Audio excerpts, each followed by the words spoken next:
it harms the state of Lebanon. The Israelis quickly striking back, hitting the Dakhla neighborhood of southern Beirut, as well as a number of other launching positions across the country of Lebanon. Hezbollah, they say, will pay a heavy price for these attacks on civilians in northern Israel. I want to shift now to the Persian Gulf, where we have some new videos of tankers on fire overnight just off the coast of Iraq. There were coordinated attacks by Iran's small navy that is left in the aftermath of decimating CENTCOM strikes against this country. But you can see some of the flames spewing from one of these tankers here. At least one person was killed, according to reports. And other videos show crew members from these two tankers being evacuated to the shoreline nearby. Also in Oman, we saw a significant attack by an Iranian drone yesterday that targeted fuel storage facilities. Some aftermath video here, and there were videos circulating showing this drone slamming into these storage facilities in the country of Oman. President Trump talking yesterday about the impact on energy prices and oil markets. And my administration, as you know better than anybody, is also working to keep the oil flowing. It's flowing all over. We knocked out, they wanted to drop some mines. Very friendly people, mines, so boats blow up. And we knocked out, as of, every hour I have to change because they knock them out so fast. I've never seen anything. Think of it. They knocked out 54 ships in 2 days, and they're real ships.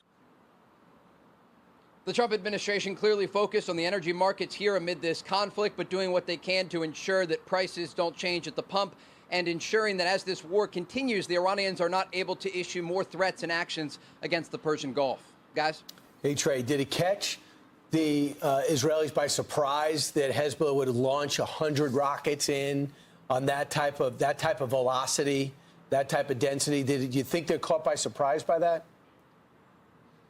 Yeah, absolutely. And we look where these rockets were fired from. We talked to a resident along the border who indicated these rockets were launched very close to the Israel-Lebanon border, an area that was previously controlled in the past couple of years by Israeli ground forces who had launched this ground operation against Hezbollah in southern Lebanon. And so it's quite interesting they're still able to fire these rockets from areas close to the border. And also the Israeli military today saying that the public should have been notified further in advance because there was some intelligence circulating that Hezbollah and Iran were going to coordinate in an attack last night against Israel. Trey, is there any update from the Gulf states with a potential offensive response? No updates, but I did hear from the Qataris last night who indicated they shot down a number of ballistic missiles that were fired toward their country. These countries are coming under significant attack. The Iranians, while they can't get off as many of the long-range ballistic missiles, they still have drones and shorter-range missiles positioned in western Iran that allow them to target these countries.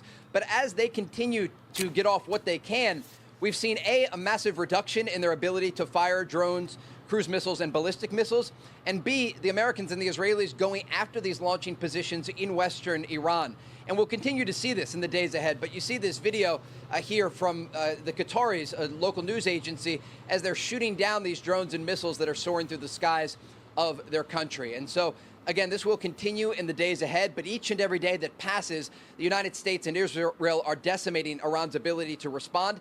And again, these numbers are going to trickle off as the days continue, and Operation Epic Fury continues to inflict heavy blows on the Iranian regime. Trey, I know you touched on gas prices. How is what's happening there? How long will that affect gas prices here in America? The president yesterday, when he was speaking, he said the International Energy Agency has agreed to coordinate to release 400 million barrels of oil from the reserves around the world. But look at that. Right now, the price of a barrel is about $97. So it's fluctuating. We saw, what, 120 earlier in the week or last week, and then it went down to the 80s. Now it's back up to almost $100. Yeah, it's a great question. And look, not just International Energy Agency, but also the United States Strategic Petroleum Reserve estimated to release around 172 million barrels of oil. The issue here is ensuring that the markets can stay stabilized while the Persian Gulf is effectively closed. But as these military options for the Trump administration are actually used, and we see the video from CENTCOM going after the boats that could lay the mines from the Iranian regime, the effort here is to try to control this strait and ensure that tankers are eventually going to be able to travel through again. And so there will be uncertain days ahead as this war continues, and the timeline is going to be very important to look at here. But as we can see, the Trump administration is doing what they can, not just for the United States and the petroleum reserve there, but also international countries who have the ability to ease oil markets and basically ensure that consumers know that there are things being done behind the scenes to try and stabilize those markets while the war continues. All right, Trey, thanks so much. We'll check in with you next hour. So the one thing to keep in mind, too, is that they've lost the ability to regenerate, make short range, medium range, long range missiles. So when they shoot them, they're done. So you can't say where they're bottomless. No, there's a bottom. And how about no money is actually going to the Hezbollah or Hamas, because Iran's been basically cut off. And the other thing to keep in mind, do you remember yesterday when the prime minister said, get ready, Iran, to take this, right, time's coming soon to take your country back? Yeah, I think Prime Minister of Israel. Yeah, Prime Minister of Israel. It's related directly to what's happening. Now reported on the ground, the Besiege, which is a division of the IRGC, the domestic plainclothes, brutal police force that walks around, grabs your phone. If you have anything negative about the administration, they put you in jail. If they find you doing things weren't positive, they kill you.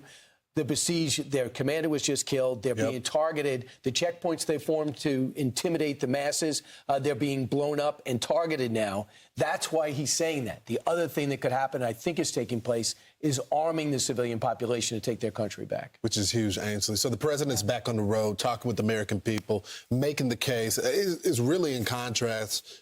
We were talking before we got on air about the rooting against America from some of these networks and analysts of not supporting our military. I mean, I remember doing a line at 11. My dad's a Democrat. We're attacked. And George Bush gives that speech saying we're going after him. He's like, I'm a Republican now. I'm supporting this administration. I'm supporting my country. That hasn't been the view of a lot of Democrats, but not our president. He's saying that he's not leaving. Our military is not leaving until we finish the job. We don't want to leave early, do we, huh? We got to finish the job, right?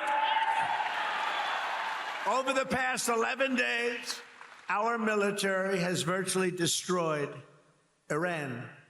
It's a tough country. Their air force is gone, totally gone. That took the better part of about 3 hours. They no longer have radar. They don't have anti-aircraft equipment. They don't have anything. Their missiles are down 90%. Their drones are down 85%. We're blowing up the factories where they're made left and right. And then after midnight hammering, then we left. We figured that'll be the end of them for a while. But they started again. That's why we got to finish it, right? We don't want to go back every 2 years. We're not leaving until that job is finished, and it's going to be very fast. It's going to be very fast. He was asked also about the sleeper cells, because people are worried about that, how that could affect us, how what's happening over there could affect us here at home if there are the radicals that are here that want to do something to all of us. And he says he's been briefed. He said, we have our eye on all of them, all the sleeper cells. He says he's not worried about Iran attacking us on U.S. soil. He blamed their entry into the United States on the Biden administration and says, quote, we've been very much on top of it. What I don't understand is why we're letting the Iranian tankers leave. They're using the strait and getting out. Now, part of the reason there hasn't been heavily mined, number one, the president said, warned them. Number two is they don't want to hit their own tankers. They don't want to hit the Chinese tankers. I don't know why we're letting them do what Venezuela was not able to do. So just stop them from being able to export oil, number one. Number two, I think it's really important to point out that we have wiped out their Navy, but the way they're hitting the tankers is through land, which is part of the reason why we have not escorted through the Strait of Hormuz. It's so narrow, it's hard for our destroyers to be able to guard against some of the short-range drones and short-range rockets, and they don't want to make them targets. If one of our ships is disabled in the strait, it bottles it up and nobody gets through. So their goal is to make the energy prices $200 a barrel in the hope that pressure gets on America to stop. But I am so impressed with our allies who said, no, I'm going to tap our strategic oil reserves, 32 nations, 400 million barrels out there. What did we do yesterday? 172 million out there. Hold on tight. We're about to take down this regime. If anyone doubted what they're up to, they're showing you. They're hitting civilian targets. They're hitting banks, and they're going for oil refineries and oil tanks in Oman, Qatar, Saudi Arabia, and the UAE especially. All right, let's go to Steve Harrigan. He joins us live from the Armenian-Iran border, where he's been speaking with the refugees who are fleeing Iran to go over the border. Steve. And so it's interesting to talk to Iranian